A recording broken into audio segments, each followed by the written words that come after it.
Hello and welcome to Neat Prep Go. So CUET is coming up, and today, from today onwards, in the next 3 days. So every day, today I'll be uploading the first. I'll try to upload all four chapters. It will be a complete revision marathon of psychology.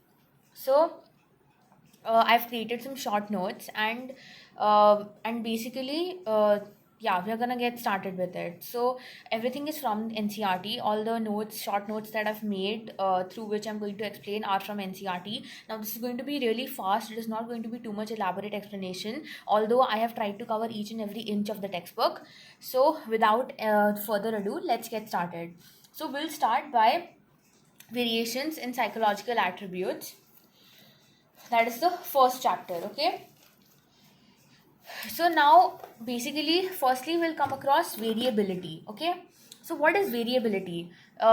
Two people, lot of differences between them. Okay, so there's diversity among people, not just diversity between their cultures, religions, races, castes, etc., but also between their psychological attributes, between their behaviors. There are different sorts of behavioral pattern, different types of personality. So basically there is a lot of variability. Then individual differences, that is characteristics and behavioral pattern between, there is difference of them between two people. That is, maybe a person is very dominant, maybe the other person is very shy, one person is extremely outgoing, extroverted, other person is introverted. So now what is situationism? Now we said that each and every person is different, and each and every person has a particular, let's say, different sort of behavioral pattern. Now let's say if a person is dominant, so is it necessary that that person is going to be dominant in each and every situation? No. Situationism basically states that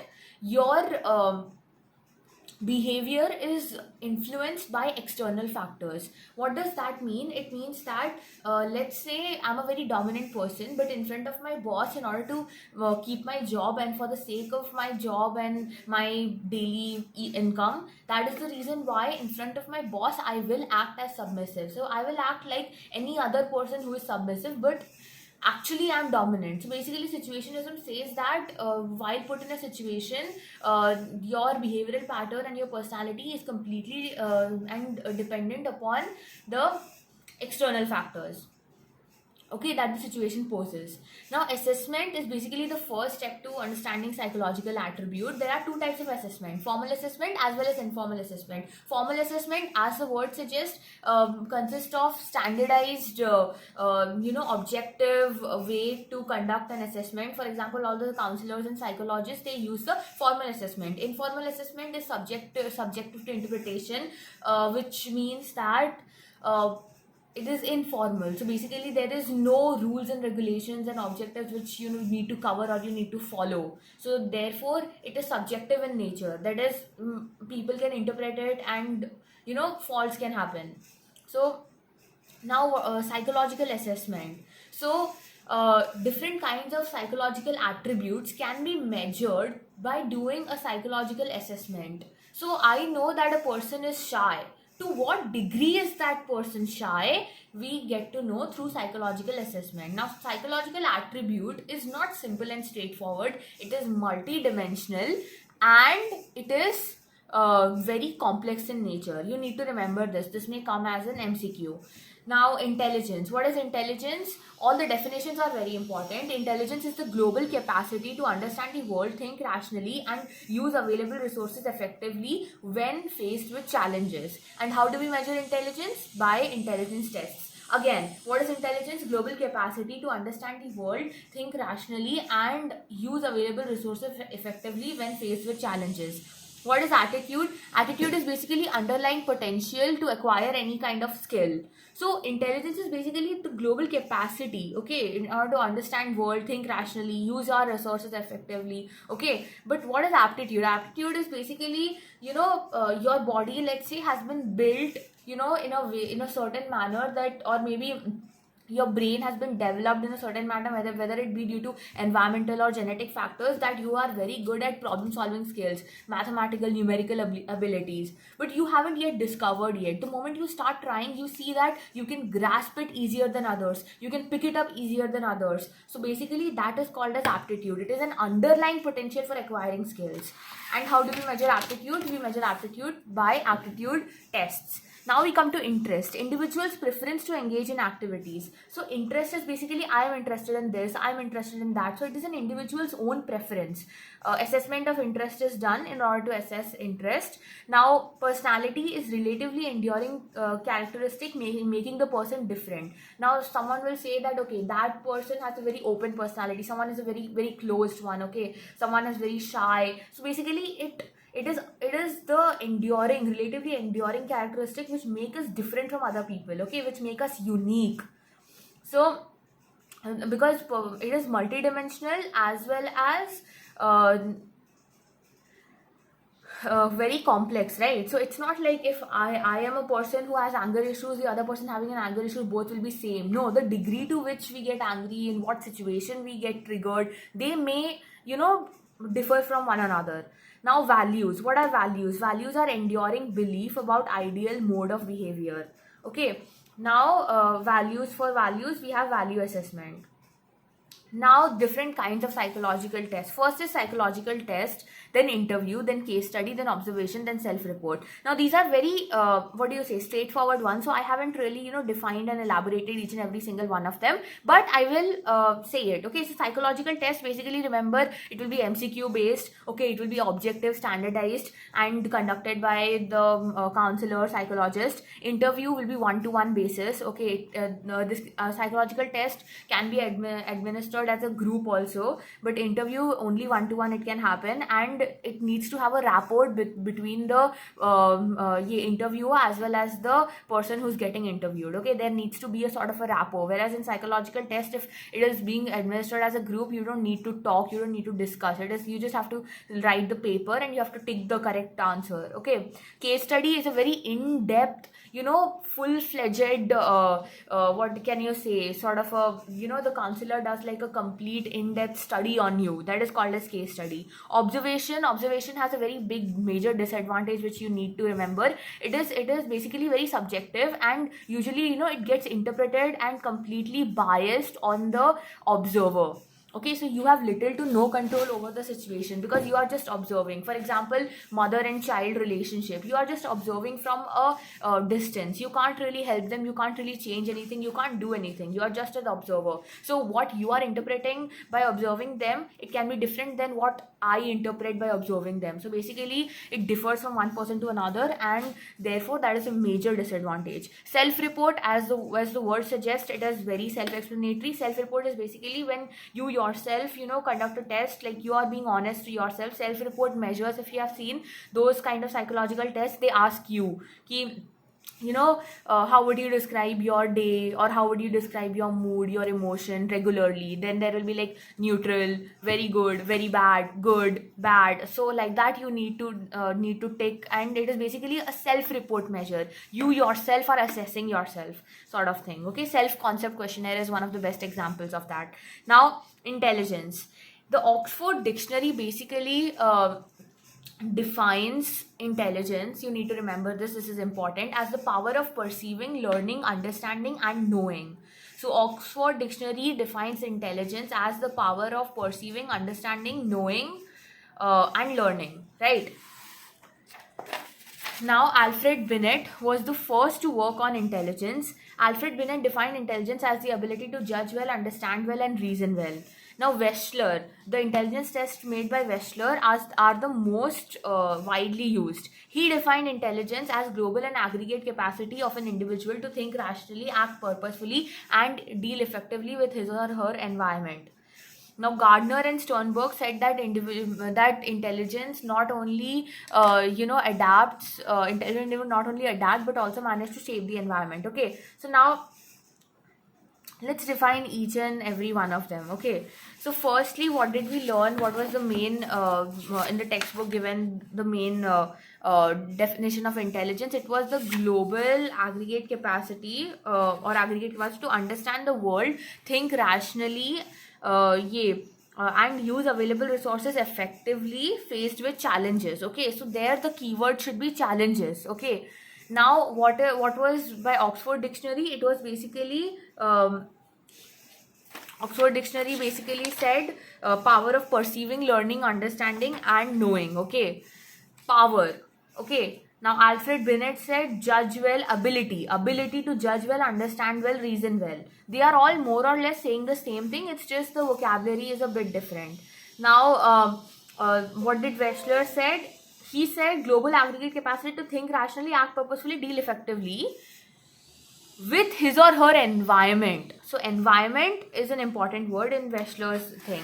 Now Gardner and Sternberg said that intelligent individual not only adapts to the environment, but he also modifies and shapes the environment. So this is something important. Now psychometric approach is basically, now there are two approaches, okay, to understanding this. There is psychometric approach and then there is information processing approach. Now psychometric approach, or also called as structural approach, basically focuses on the aggregate of abilities. Okay, according to them it is intelligence is nothing but like a sort of aggregate and of abilities, and they want to see the structure of it. Whereas information processing approach, it processes the people use in intellectual reasoning and problem solving. Okay, so one is just a aggregate of abilities, okay, whereas the other one is specifically information processing approach says that it focuses on the problem solving abilities of the person. Okay, so now Alfred Binet under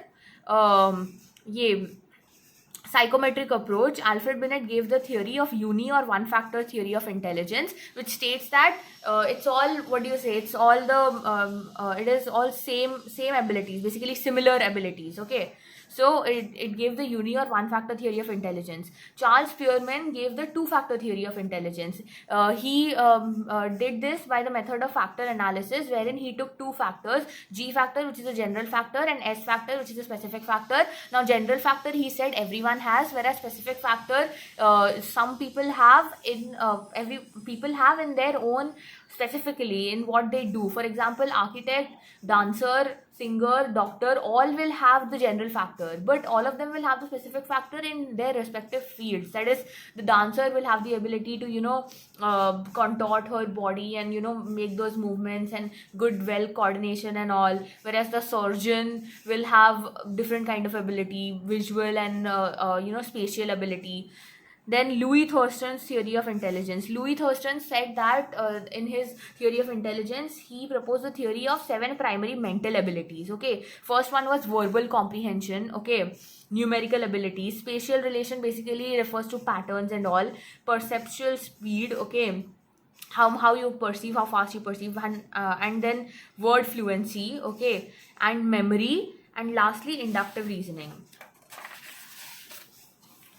Now, Arthur Jensen proposed the hierarchical model of intelligence, level 1 and level 2. Level 1, he said that the output will be similar to the input, which is also called as associative learning. In second one, he said the input, higher order skills will transform the input into an effective output, which is also called as cognitive competence. You have to remember these two. This is very important.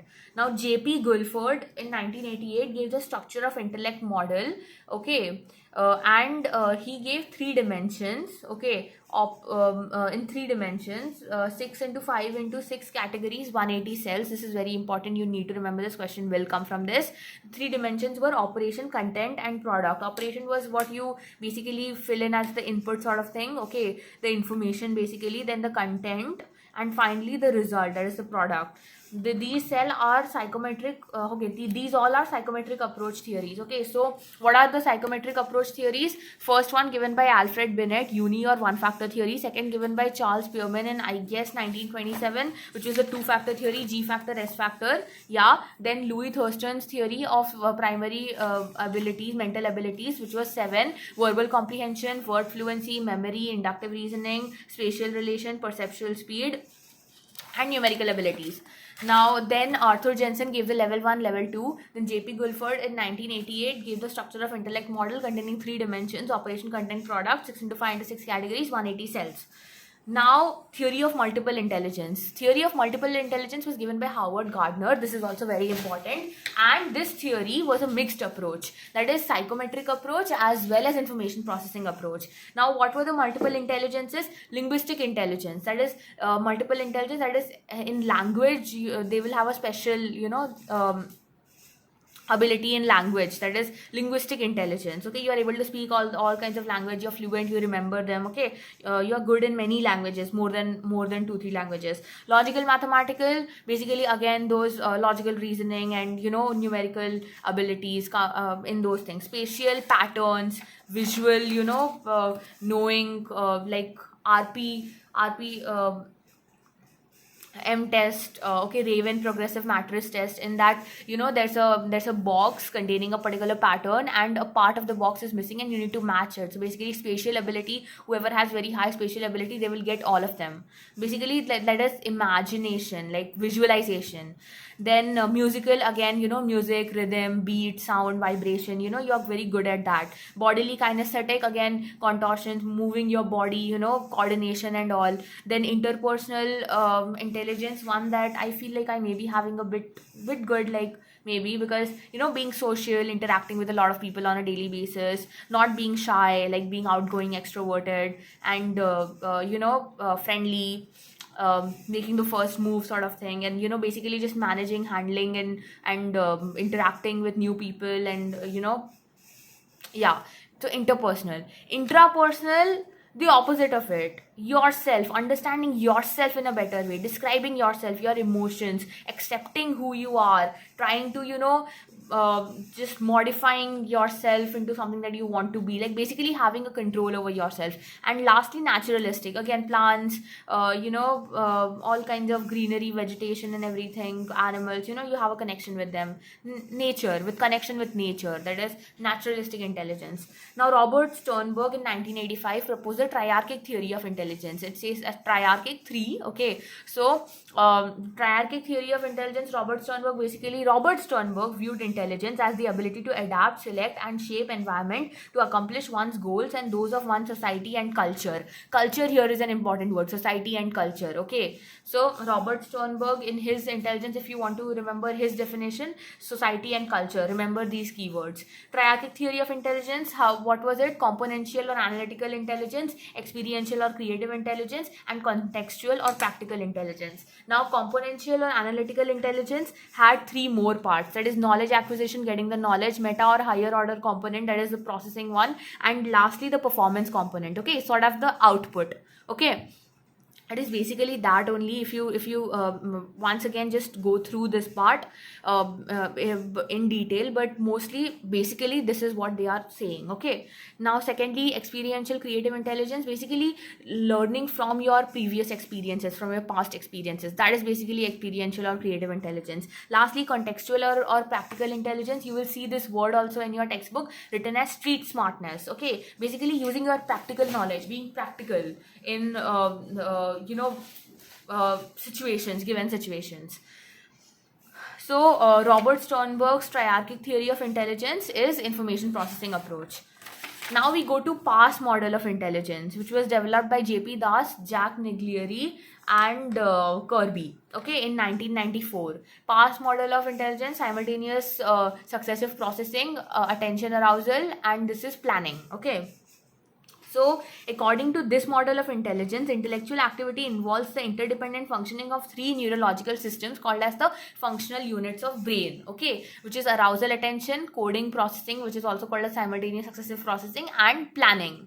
Okay, so arousal attention, arousal attention legit means arousal attention, in the sense that you are if you are attentive, then you can focus more, you can concentrate more, you'll be more productive. That is basically what it means. Okay, then coding, processing, that is simultaneous successive processing. So basically simultaneous processing, good example is the RPM, Raven progressive matrices test, wherein you are given a particular pattern and a part of it is missing and you need to put that part. Okay, so basically visualization sort of thing.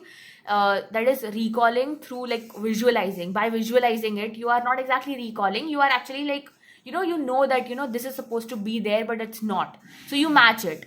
Then successive processing is recalling of one leads to the recall of others. For example, A B C D E F G H. So if most of the time, if you have seen, if it's, let's say, tables or digits usually people do, but still, alphabets, Hindi alphabets also, ka, kha, ga, gha, na. If a person says what is after th, there are many people who will directly say ha, ta, tha, da, but then there are also many people who will, start from ka, kha, ga, gha, na. Like, they will get it the moment they start from the start, so they'll recall one after the other, one after the other, one after the other. So they just need to remember the first one, and then they'll remember the rest. Okay. And lastly, planning. Planning is basically timetable, schedules, to-do list. Okay. It basically makes you more efficient, more effective. Now, better use of your intelligence. Now, cognitive assessment system was done by Jack Naglieri and JP Das. Okay, it basically, there was a battery of tests, verbal as well as non-verbal, which measured the basic cognitive functions independent of schooling between the ages of 5 to 18 years. It was developed by JP Das and Naglieri. Okay, and PASS and CAS both are information processing approaches. Now, these battery of assessment, there are many used in the army also. Okay, so remember that. Now, intelligence correlation. This is very important. You need to rote learn this. Okay, so identical twins, 0.90 correlation is there. What is basically intelligence correlation? So basically it is saying that between siblings and identical twins and all, how much do their intelligence correlates with one another. Okay, so what is the number to which it correlates? Okay, so that numbers are given over here. So if they are identical twins who are raised, okay, then that is either two boys or two girls. Okay, so then their intelligence correlation is 0.90. Okay, so it is so similar. Okay, then if two identical twins are raised apart, then their intelligence correlation will be 0.72. Okay, so 0.90 in the sense, if identical twins are raised together and they are identical, then one's intelligence will be 0.90% similar to the other. It will be very same. Okay, identical twins raised apart, 0.72. Fraternal twins, 0.60. Siblings who have just fraternal twins, boy girl. Okay, now siblings just any age gap, okay, who have been raised together, 0.50. Siblings who have been raised apart, 0.25. Okay, so identical twins who are raised together, 0.90. Identical twins raised apart, 0.72. Fraternal twins again raised together, 0.60. Fraternal twins apart is not given. Siblings together, 0.50, and siblings apart, 0.25.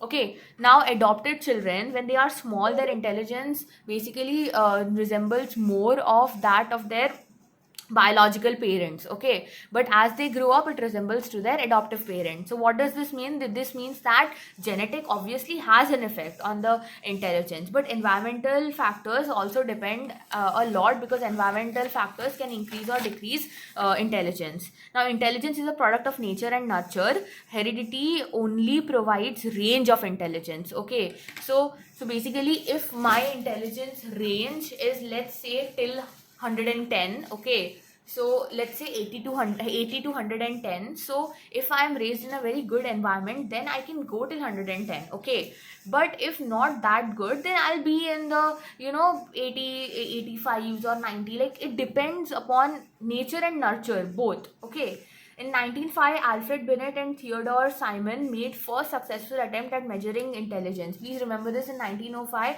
Theodore Simon and Alfred Binet made first successful attempt at measuring intelligence. Retardation was defined by these two as being 2 mental age years below the chronological age. Now, what is mental age? Basically, mental age is according to your age group, how much your intelligence should technically be, according to the scientific how much it should be. Okay, now what is chronological age is your own age, mental age is what it should be, into 100 gives you the intelligence quotient, which is IQ. Okay, so now let's say a person's mental age is how much? 10, and the chronological age is 11. Okay, so 10 by 11 into 100 will give you your IQ. So average IQ in population, irrespective of the age, is 100. Okay, frequency distribution of IQ is bell-shaped curve, which is also called as a normal curve. Okay, so it is going to be a bell-shaped curve. Okay, and like this, and the frequency average IQ, irrespective of age in the population, is 100, and the central value of the curve, that is the middle one, is supposed to be 100 mean value. Above 130 there are exceptional gifted, below that is below 70 intellectually disabled, and 90 to 110 is normal intelligence. Now almost more than half the population falls in the normal intelligence category. Okay, exceptional and intellectually disabled constitute a very less amount of our population. Now American Association of Mental Deficiency, AAMD, defines intellectually disabled people as people who have sub-average intellectual functioning. Obviously their IQ is below 70, so they have sub-average intellectual functioning. Then they have deficit adaptive behavior. We can adapt, very easily to situations. Intelligence doesn't always mean ki 2 plus 2 nahi aata hai karke. Nahi, we can adapt very easily wherever we go. We can easily adapt. We can easily change in routine is fine for us. We know what to do daily routine. We don't need any for what can you say, like any sort of assistance from a second person, to do our day-to-day activities. Okay, and third one is occurs usually during developmental period. Okay, during the childhood, toddler childhood period only, before teenage years. Okay, intellectual disability levels: mild 55 to 70 IQ, moderate 35 to 40 IQ, severe 20 to 25 IQ, and profound is below 20 IQ. Okay, so now mild, they can still manage a family, get a job. Moderate, they will need some sort of assistance with them. They can't be just left alone. Severe, they need assistance throughout their life. Profound, it is just they won't be able to basically do anything. Okay, so now giftedness. So, giftedness, exceptional general ability and superior performance shown in variety of areas is basically called as giftedness. Whereas talent is remarkable ability in specific field. Highly talented people are also called as prodigies. Please remember these two. Exceptional general ability and superior performance shown in variety of areas is giftedness. It's exceptional. And talent, remarkable ability in specific field. Okay, so if someone has a very good talent in singing, dancing, they have a talent. But like, if exceptional general ability and superior performance in variety of areas, it's giftedness. Now intelligence test, in individual as well as group test. Individual 1-to-1, there's a rapport between the person who is being interviewed and the person who is taking the interview. Then one person only. Group test, it is basically MCQ. There is no interaction with the person who the tester, and there are many people. Then verbal test, and verbal test can be administered only to literate people. Non-verbal test example is RPM test and choosing patterns. Performance test example, course block design, it can be administered to people of different cultures. Okay, now SM Mohsen in 1930 was the first developed the first intelligence test in Hindi. SM Mohsen developed the first intelligence test in Hindi. CH Rice developed the Binet's test in Urdu and Punjabi. Mahalanobis developed it in Binet's test in Bengali. Long and Mehta wrote the mental measurement handbook, having 103 tests of intelligence in different languages. Vygotsky, who was a Russian psychologist, said that culture provides social context in which people live, grow, and understand world around them. They have a culture of their own. What is culture? Culture is basically a collective system of customs, beliefs, attitudes, achievement in art and literature. This is a very generalized definition of culture. People should know it. Sternberg said that intelligence is a product of culture. Technological intelligence is used in Western countries. In Indian tradition, integral intelligence is used. Okay, this is very important. Then J.P. Das said Buddhi has skills like mental effort, feeling, opinion, determined action, emotional also, and cognitive competence. Facets of intelligence in Indian tradition are four. Four, very important: cognitive capacity, social competence, emotional competence, entrepreneurial competence. What are the four facets of intelligence in Indian tradition? Social competence, emotional competence, cognitive capacity, and entrepreneurial competence. Salovey and Mayer considered emotional intelligence as the ability to monitor one's or others' emotions, to discriminate among them, and use the information to guide one's thinking and action. That is, and it is measured through EQ, emotional quotient. Now, aptitude refers to special abilities in a particular field or activity, combination of characteristics that indicates an individual's capacity to acquire some specific knowledge or skill after training. Aptitude test can be independent specialized aptitude test or multiple generalized aptitude test. Independent specialized aptitude test will be for, numerical aptitude, clerical aptitude, mechanical aptitude. If you want to measure like specific aptitude, typing aptitude, there are so many people who will be very few people which will be good at this specialized skill. Okay, so it is independent specialized aptitude test. Whereas multiple generalized aptitude test, there are different kinds of test batteries, such as that differential aptitude test, general aptitude test battery, GATB, armed services vocational aptitude battery, ASVAB. Now, JM Oja also made a different form of differential aptitude test. Now we come to the end. That is, Terman found that people with high IQ were not necessarily creative in 1920. Okay, so basically, if you want a good career, then you should, get a, you should be interested in it. Okay, you should have an aptitude in it, but like both should be balanced. Okay, it's not like you just have the aptitude, you have no interest, you cannot pursue something. If you have the interest but you don't have the aptitude for it, also you cannot do it. Now many people thought that the people who are intelligent, they'll be creative too, but that's not true. You cannot be intelligent and still you can be creative. There are so many farmers and all who don't have the basic, no intelligence, nothing, like they don't know any kind of education also, they haven't been given, and yet they have made so many inventions which are so creative. Even the CEO of big companies can't think like that. So basically, Terman found people with high IQ are not necessarily creative. Intelligence does not ensure creativity. Okay, this is very important. Who found this? Terman. Then creativity tests are open-ended, that is no specified answers, and divergent thinking, whereas intelligence tests have a convergent thinking. So basically, intelligence test, there is a sort of a number marking right answer. All people have to think that way in order to be considered as intelligent. But creative, you are on your own. You are being creative. It's just you, and it will always be you. So that's why creative tests are open ended. There is no specific answer. How much creative and how much you can fascinate the person, you get marks on that. And it's a divergent thinking. It's a very different non-conventional thinking basically. So yeah, we are done with the chapter. Okay, so I told that it's going to be fast, so it is just a 32 minutes till now. And I'll upload the second one also shortly. And yeah, hopefully, let's see. The important parts also you need to remember. Okay, Alfred Binet, Uni 1 factor theory, Charles Spearman 2 factor theory, Louis Thurston 7 mental abilities, Arthur Jensen level 1, level 2, JP Guilford 3 dimensions.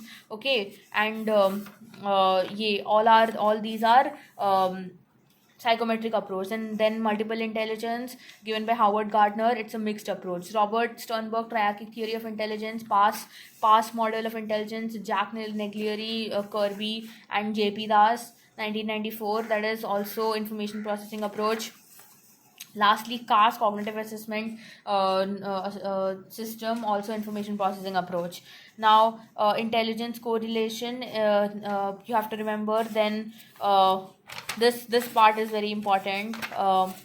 S.M. Mohsin in 1930 gave the first intelligence test in Hindi, C.H. Rice in Urdu and Punjabi, Mahalanobis in Bengali, Long and Mehta gave the 103 test ka mental measurement handbook. Vygotsky, who is a Russian psychologist, he said that culture provides social context in which people live, grow around, etc.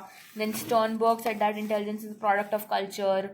Then JP Das said that buddhi has mental effort, feeling, opinion, etc., etc. Four facets of intelligence: cognitive capacity, emotional competence, social competence, and entrepreneurial competence.